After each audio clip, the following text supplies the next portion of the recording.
So there's a negative social media post about you online. This is a very specific part of reputation management because oftentimes we're dealing with negative postings, negative listings, or long-form digital content that's negative in nature posted by a journalist, a news site, or a blog. But this one is very different. When we're dealing with your reputation campaign, we're looking at a social media post, and it could be ranking very high. Well, here's the first thing. If there's a negative social media post about you online, it is going to be very, very easy to suppress. That's the best thing about it. Chances are, if this social media post is ranking online, you do not have a lot of content about yourself online. So in a way, this could be a blessing in disguise. You need some real estate. You need some insurance on that first page of Google. You need a personal website. You need some digital content. You need stuff about you so that if somebody posts about you, it's not the only thing about your brand. Now that it is, or people are tending to find the social media post, let's take a look.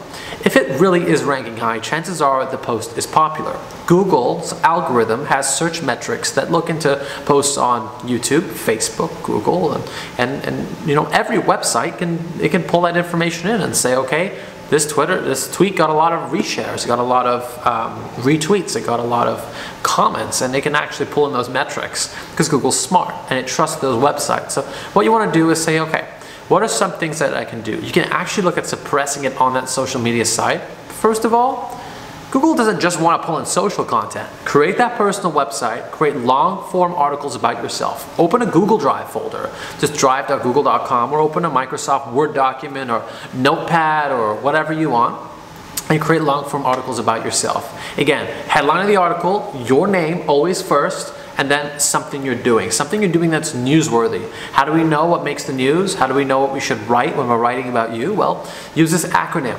sinful, significant, interesting, and new. That's what journalists do to write news stories. And if you write about yourself, I'll give you an example. Your name's Don, you're an electrician, and you live in the San Francisco Bay Area of California. I've just swapped the client's name. Okay, Don. So, Don is teaching people about the value of electricians in San Francisco, California. Don's last name is teaching people about the value of electricians because he believes that proper electrical work leads to more safety in commercial offices. There we go, we just created an article. You know, I just made it up, right? And then we're going to go second line. I really think that proper electrical work can help people, you know, remain safe in offices and can reduce overall costs. I don't know, it just says Don. What I recommend you do is to write about yourself in this way and then post it on other sites because social media posts don't rank. If you post this article about yourself on another site, we'll get to how to do that in a minute, it's going to outrank the social post because the social isn't. Google loves long form digital content of like 1,000 words with images, videos, and a tweet, a Facebook post. These things don't matter as much, but if you think they do, you can also hire influencers.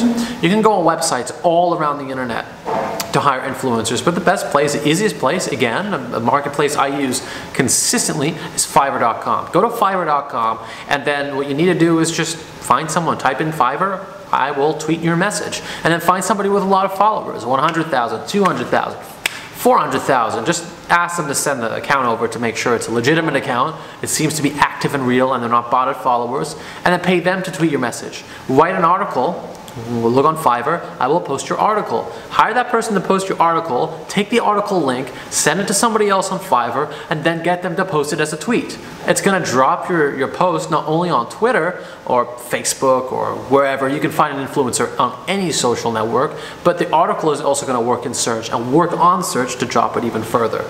Now, if you're confused about the writing and how to make it look authentic and natural, if you're confused about who to hire, domain authority, and what messaging to create in terms of a communications plan, we're here to help you. We can help you by launching a campaign for you and working with you, or I have a free 30-minute block on my calendar and I can just give you free tips, because generally when I do, people always come back, or they feel great about us, or they tell their friends, and I just enjoy the conversations. Because the other day someone reached out to me with an image suppression problem, and it was a very specific campaign, and I learned a lot more about image suppression. So every day we're still learning too, and we have to learn because the Google algorithms are continuously evolving.